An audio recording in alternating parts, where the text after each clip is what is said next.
Hello, welcome to my channel. My name is Annie. In this video, I will be talking about one of Stephen King's best-known novels and one of my top favorites, The Stand. The Stand was originally published by Doubleday in 1978, but the 1,168-page manuscript that Stephen King gave them was too long, and they felt that it would be too expensive to print and thought it would be too intimidating for readers. So they cut about a third of the book, leaving it at 823 pages. However, with all of Stephen King's success over the years with the novels It, Misery, and two of the Dark Tower novels, they decided to print The Stand complete and uncut in 1990 and included all the missing pieces from the original. So in this video, I will be talking about the complete and uncut version. I want to do my best to give the summary of the book without giving away too many of the details for anyone looking to read this. This is a monster of a book and can seem intimidating. There is a lot of story to this book and it's very character driven. Reading The Stand reminded me a little bit of going on a long road trip. You have your destination in mind, but along the journey, you really get to know all the characters with their backstories, their tribulations and hardships as they travel to either Boulder, Colorado or Las Vegas, Nevada. Because Stephen King is so good with character building, as you read this, you're really able to get into the heart and mind of these characters, and you will definitely have strong feelings or opinions on the characters, whether good or bad, because they are so richly developed. There will be characters that you really love or really hate, and some you know you should hate but secretly love, and those you should love but really hate. Because there's so many characters in this book, I could probably be here all day talking about them all, and I'm sure that none of you want to hear me ramble for that long. So I'm not going to do that. And also, I really encourage you to read this book and come up with your own conclusions about the characters, because some characters that I like, you might not like, and vice versa. So, you know, it's really up to you to draw your own conclusions on the characters. So I'm not going to get into all that. I will say that my favorite character changed from day to day, and I found it difficult to make up my mind. But I think the characters in The Stand that I enjoyed the most were Nick Andros, Larry Underwood, and Tom Cullen. Now, my least favorite character was pretty easy, and I didn't like this character from the moment she was introduced.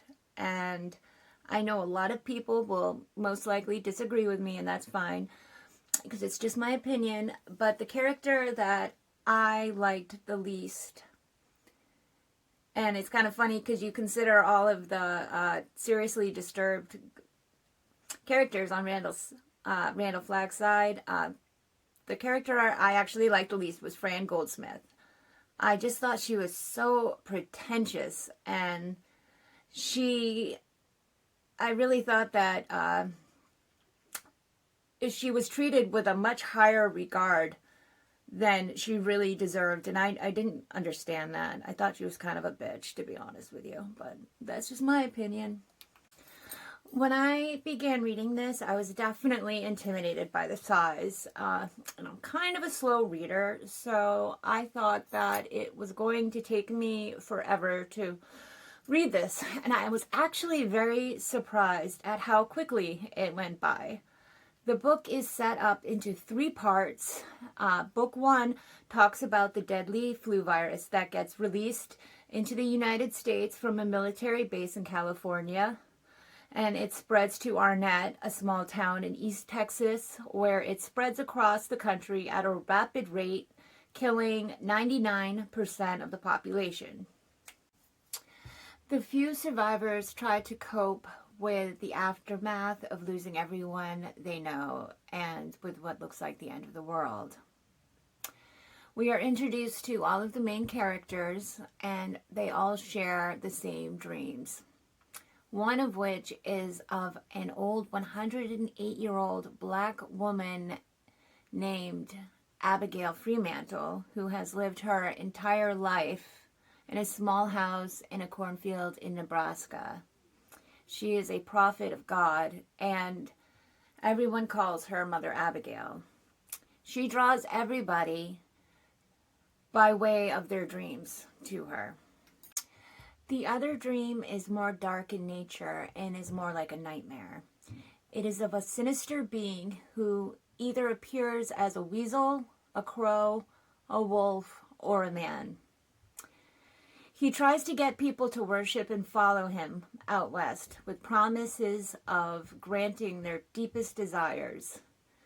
He has many forms and many names, such as the Dark Man, the Man in Black, the Walking Dude, but he introduces himself as Randall Flagg with 2 G's.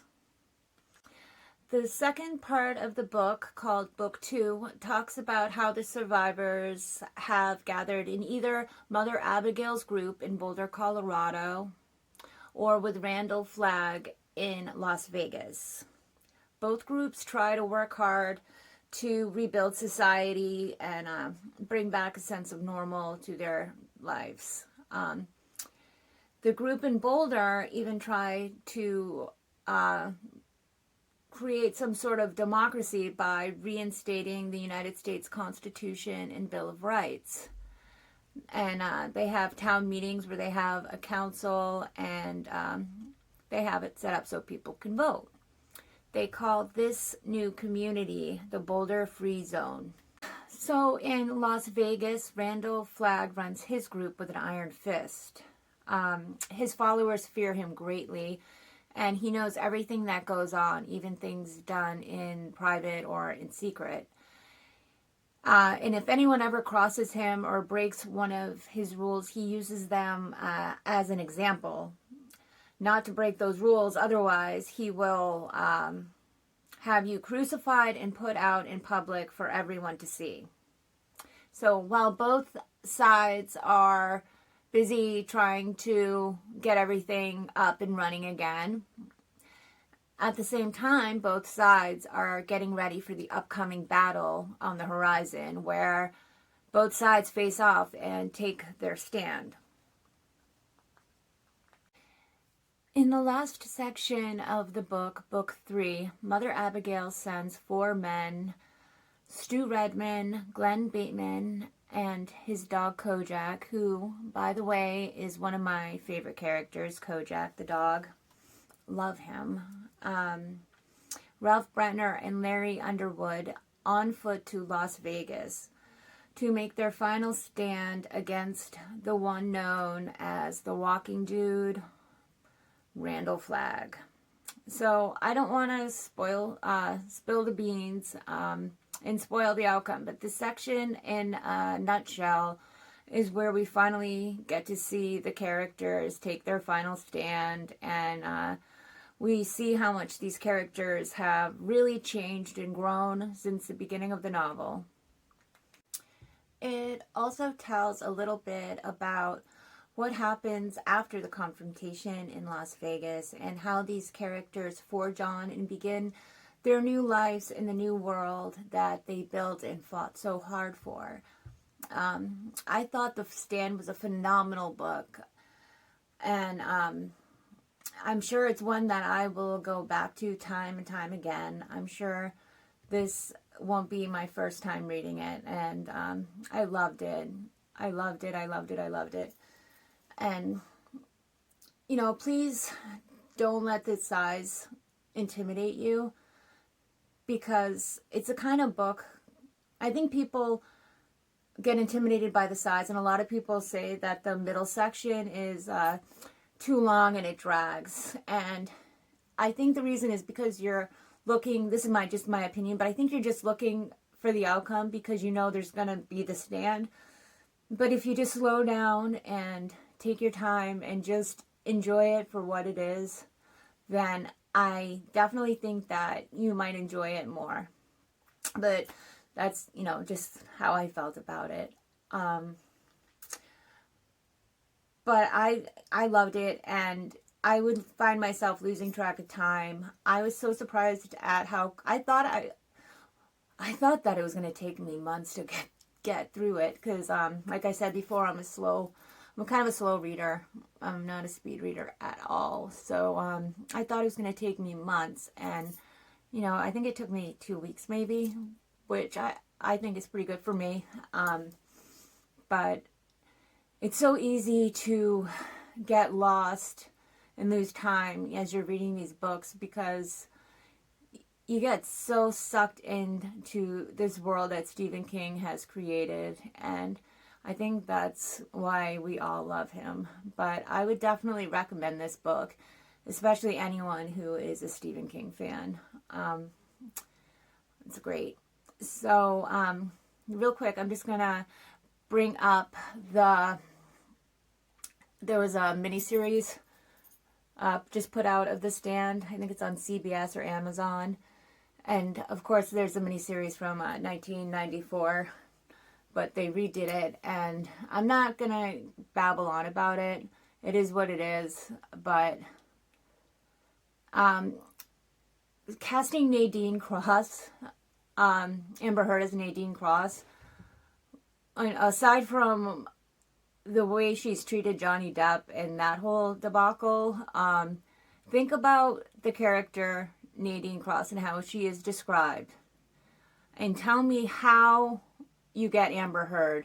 There are so many great actresses that would have been so much better, at least look like her, or I guess they could have put a wig on her, but I just didn't like what they did to Nadine Cross in the 2020 version of The Stand. What I did really like is having Alexander Skarsgård as, well, if I pronounce that right, but having him as Randall Flagg was definitely, I think, a fantastic choice. I love him, and I like that a lot. So that's my quick 2 cents on the 2020 Stand. I really hope you enjoyed this video, and thank you for watching. And I guess I'll see you in my next video, and I will be talking about The Dead Zone. So until then, I'll see you later.